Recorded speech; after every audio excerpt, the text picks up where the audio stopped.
Post mortem ಆದಮೇಲೆ ಅದವರು ಒಂದು ಸಲ ಪೋಸ್ಟ್ ಮಾರ್ಟಮ್ ಮಾಡಿದ್ರ, 2 ಸಲ ಪೋಸ್ಟ್ ಮಾರ್ಟಮ್ ಮಾಡಿದ್ರ ಅನ್ನೋದು ಕೂಡ ಅದು ತನಿಖೆಯಲ್ಲಿ ಬರುತ್ತೆ.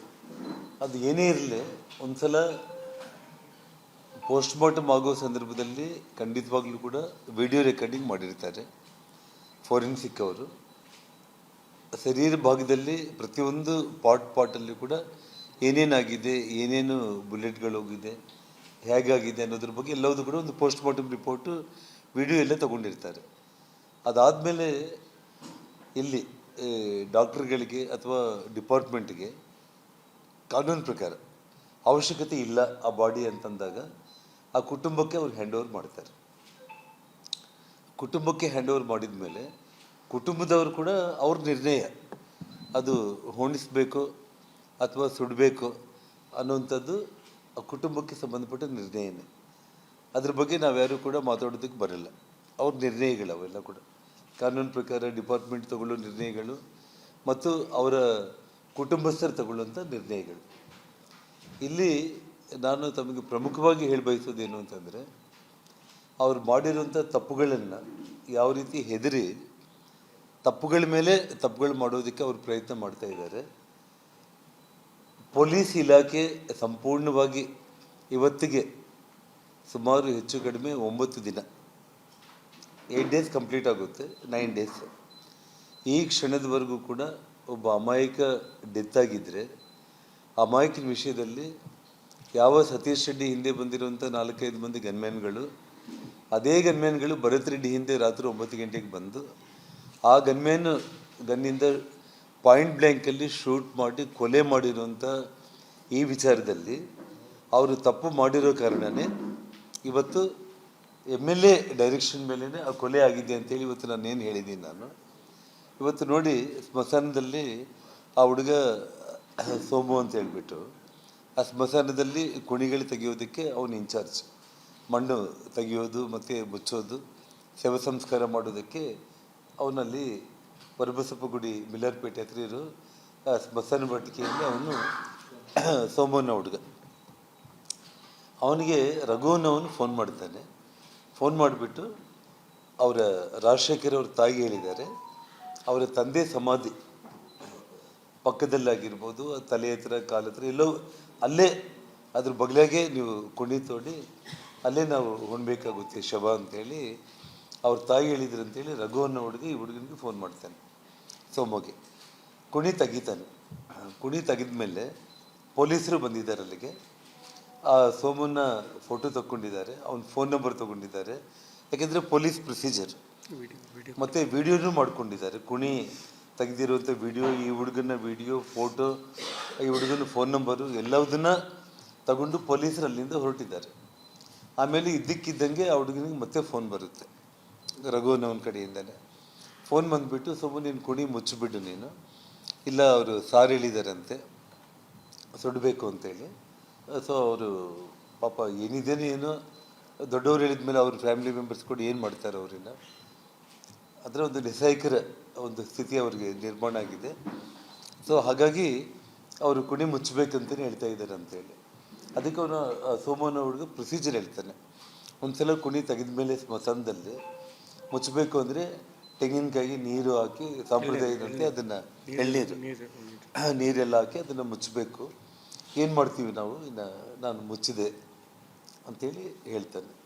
ಹೇಳ್ಬಿಟ್ಟು ಮತ್ತೆ ಮುಂದೆ ಬರೋದು ಮಾತಾಡ್ತಾ MLA ಹೇಳಿರ್ತಾರೆ, ಅಲ್ಲಿ ಬಂದಿರೋ ಹುಡುಗರಿಗೆ ಹೇಳಿರ್ತಾನೆ, MLA ಹೇಳಿದಾರಂತೆ ಸುಡಬೇಕಪ್ಪ, ಯಾವುದೇ ಕಾರಣಕ್ಕೂ ಉಣಿಸೋ ಪ್ರಶ್ನೆನೇ ಇಲ್ಲ ಅಂಥೇಳಿ. ಯಾಕೆಂದರೆ ಮತ್ತೆ ಬಾಡಿನ ಹೊರ ತೆಗೆದು ಮುಂದೆ ಯಾವತ್ತಾದರೂ ಕೂಡ ಮತ್ತೆ ರೀಪೋಸ್ಟ್ ಮಾಡೋ ಚಾನ್ಸಸ್ ಇರುತ್ತೆ.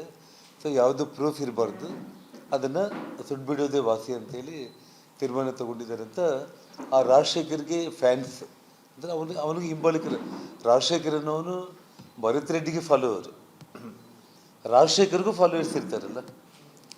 ಭರತ್ ರೆಡ್ಡಿ ರಾಜಶೇಖರ್ನ ಸಾಕ್ತಾ ಇದ್ದರೆ ರಾಜಶೇಖರ್ಗೂ ಫ್ಯಾನ್ಸ್ ಇರ್ತಾರೆ, ಅಂದರೆ ಅವನ್ನ ಫಾಲೋ ಮಾಡೋರು. ಇವಾಗ ಅವರಲ್ಲಿ ರಾಜಶೇಖರ್ನ ಕರೆಸಿದ್ದೇನು, ಏನೇನು ಒಂದು 200-300 ಮಂದಿನ ಹಾಕ್ಕೊಂಡು ಬಾರು ನೀನು ನಿಮ್ಮ ಏರಿಯಾದಿಂದ ಅಂತೇಳಿ ಕರೆದಿರೋವಂಥದ್ದು. ಸೊ ರಾಜಶೇಖರ್ ಎಲ್ಲರಿಗೂ ಹೇಳಿದ್ದಾನೆ, ನೀವೆಲ್ಲರೂ ಬಂದುಬಿಟ್ರೆ ಅಲ್ಲಿಗೆ ರೆಡ್ಡಿ ಮನೆಗೆ ಭರತ್ ರೆಡ್ಡಿ ಕರೀತಿದ್ದೀನಿ ಗಲಾಟೆಗೆ, ನಾವೆಲ್ಲರೂ ಹೋಗೋಣ, ಕೈಯಲ್ಲಿ ಏನಿದ್ರೆ ತೊಗೊಂಡು ಬಂದುಬಿಟ್ರೆ ಅಂತೇಳಿ. ಸೊ ಹಾಗಾಗಿ ರಾಜಶೇಖರ್ ಡೆತ್ ಆದ ತಕ್ಷಣ ಅವನು ಆ ಹುಡುಗ ಕೊಲೆ ಆದ ತಕ್ಷಣ ತಾವು ನಿನ್ನೆ ವಿಡಿಯೋದಲ್ಲಿ ನೋಡಿದ್ದೀರಿ ಯಾರ ಮುಖ ಅಂತೇಳಿ ಹಿಂಗೆ ಅಂದ ತಕ್ಷಣ ರಾಜು ರಾಜಶೇಖರ್ ಹೇಳು ಹೇಳು ಅಂತೇಳಿ ಕೂಗ್ತಾರೆ. ಅಂದರೆ ಅವನ ಮೇಲೆ ಅಭಿಮಾನ ಇರುವಂಥ ಒಂದು 4 ಮಂದಿ ಸ್ನೇಹಿತರಂತೂ ಪ್ರೀತಿ ಪತ್ರ, ಒಬ್ಬ ಒಳ್ಳೆಯವನಾಗಿರಲಿ ಕೆಟ್ಟವನಾಗಿರಲಿ ಪ್ರತಿಯೊಬ್ಬ ಮನುಷ್ಯನಿಗೂ ಒಬ್ಬರು ಇಬ್ಬರು ಆತ್ಮೀಯರು ಇದ್ದೇ ಇರ್ತಾರೆ. ಹಾಗೆ ಅವರೇ ಬಂದು ಮತ್ತೆ ಸ್ಮಶಾನದ ಹತ್ರ ಅಲ್ಲಿ ಸುಡುವಂಥ ಸಂದರ್ಭದಲ್ಲಿ ಹುಡುಗ ಸೋಮು ನೋವು ಪಡ್ತಾ ಇದ್ದರೆ ಏನು ಮಾಡೋದಪ್ಪ, ಅವರು MLA ಹೇಳಿದ ಮೇಲೆ ಬಾಡಿ ಸುಟ್ಬಿಡ್ಬೇಕು, ಇಲ್ಲಾಂದರೆ ಮತ್ತೆ ರೀಪೋಸ್ಟ್ ಮಾಡ್ತಾರೆ, ಬಾಡಿ ಹೊಣಿಸಿದ್ರೆ ಅಂತೇಳಿ ಹೇಳಿದ್ದಾರೆ ದೊಡ್ಡವರು ಅಂತ ಹೇಳ್ಬಿಟ್ಟು. ಮತ್ತೆ ಕಟ್ಟಿಗೆಗಳಿಂದ ಕೂಡ ನಮ್ಮಲ್ಲಿ ಒಂದು ಸ್ಯಾಟಿಸ್ಫ್ಯಾಕ್ಷನ್ ಇರುತ್ತೆ ನಮಗೆ, ಏನಂತೇಳಿ ಇವಾಗ ನೋಡಿ ಸ್ಮಶಾನ ವಾಟಿಕೆಯಲ್ಲಿ ಕ್ರಿಮಿಷನ್ನಲ್ಲಿ ಇವಾಗ ನಾನು ಗಂಗಾವತಿಯಲ್ಲಿ ಮಾಡಿಸ್ತಾ ಇದ್ದೇನೆ ಒಂದು 20 ಕೋಟಿಯಲ್ಲಿ.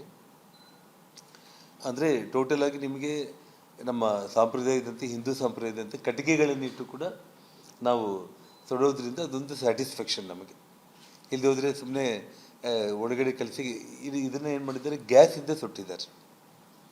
ಅದನ್ನು ಹುಡುಗ ಹೇಳ್ತಾನೆ, ಕಟ್ಟಿಗೆಗಳಿಂದ ಕೂಡ ಸುಟ್ಟಿಲ್ಲ ಅವರು, ಗ್ಯಾಸಿಂದ ಸುಟ್ಬಿಟ್ಟಿದ್ದಾರೆ. ಅಂದರೆ ಇನ್ನು ಏನು ಎವಿಡೆನ್ಸ್ ಅನ್ನೋದು ಸಿಗಬಾರ್ದು ಅನ್ನೋಂಥ ಲೆಕ್ಕಕ್ಕೆ ಆ ವಿಡಿಯೋ ನಮ್ಗೆ ಹೇಳ್ತಾ ಇರುವಂಥ.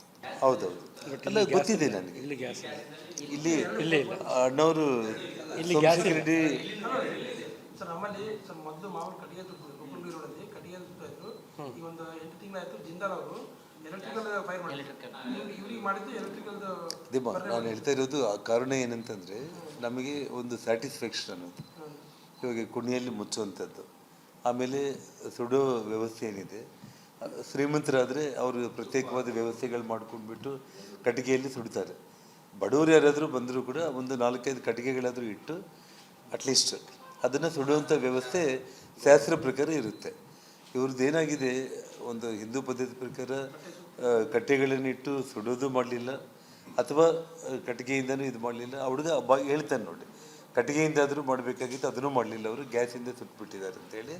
ಮತ್ತು ಬಾಡಿನ ಹೊರಗಡೆ ತೆಗೆದು ರೀಪೋಸ್ಟ್ ಮಾಡ್ತಾರೆ ಅನ್ನೋ ಭಯದಲ್ಲೇ MLA ಹೇಳಿ ಅದನ್ನು ಕಂಪಲ್ಸರಿ ಸುಡಬೇಕಂತ ಹೇಳಿದ್ದಾರೆ. ಅದಕ್ಕೆ ಪಾಪ ಅವ್ರು ಏನು ಮಾಡ್ತಾರೆ, ದೊಡ್ಡವ್ರು ಹೇಳಿದ ಮೇಲೆ ಅನ್ನೋ ಮಾತನ್ನು ಹೇಳ್ತಾರೆ ಸ್ಟ್ರೈಟ್ ಅವೇ.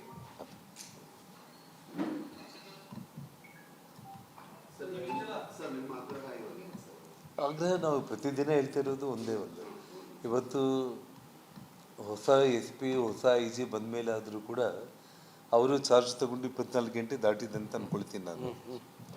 ಇಷ್ಟು ಸಮಯ ಕೂಡ ಬೇಕಾಗಿದ್ದಿಲ್ಲ ಸರ್, ಇಷ್ಟು ಸಮಯ ಬೇಕಾಗಿದ್ದಿಲ್ಲ. ನಾವು ನೋಡ್ತಾ ಇರ್ತೀವಿ, ಎಲ್ಲಾದರೂ ಒಂದು ಕಡೆ ಬೆಳಿಗ್ಗೆ ಕೊಲೆಯಾಗಿದೆ ಅಂತಂದರೆ ಸಂಜೆಗೆಲ್ಲ 4 ಮಂದಿನ ಬಂಧನ ಮಾಡಿದರು, 6 ಮಂದಿನ ಬಂಧನ ಮಾಡಿದರು ಅಂತೇಳಿ.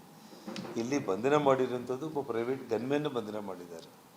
ಆ ಪ್ರೈವೇಟ್ ಗನ್ಮ್ಯಾನು ಅಚಾನಕ್ಕೆ ಮಿಸ್ಫೈರ್ ಅಂತೇಳಿ ಏನು ಮಾತಾಡ್ತಾ ಇದ್ದಾರೆ, ಅದು ಮಿಸ್ಫೈರ್ ಅಲ್ಲ ಅಂತೇಳಿ ನಾನು ತಮಗೆಲ್ಲರಿಗೂ ಕೂಡ ಮೊನ್ನೆನೇ ವಿಡಿಯೋಗ್ರಫಿಗಳು ವಿಜುವಲ್ಸ್ ಮೂಲಕ ಪಾಯಿಂಟ್ ಬ್ಲ್ಯಾಂಕಲ್ಲಿ ಬೆನ್ನಿಂದೇನೋ ಒಂದು ಸುಟ್ಟಿರುವಂಥದ್ದನ್ನು ನೋಡಿದ್ದೀವಿ. ಅದು ಕ್ಲಿಯರ್ ಕಟ್ ಮರ್ಡರ್, ಅದು ಕೊಲೆ. ಅದನ್ನು ಯಾರ ಸಮಕ್ಷಮದಲ್ಲಿ ಮಾಡಿದ್ದು, MLA ಭರತ್ ರೆಡ್ಡಿ ಸಮಕ್ಷಮದಲ್ಲೇ ಆಗಿರುವಂಥದ್ದು ನಮ್ಮ ಮನೆ ಮುಂದೆ. ಹಾಗಾಗಿ ಇಷ್ಟೊತ್ತಿಗಾಗಲೇ ಭರತ್ ರೆಡ್ಡಿನ ಅರೆಸ್ಟ್ ಮಾಡಬೇಕಾಗಿತ್ತು.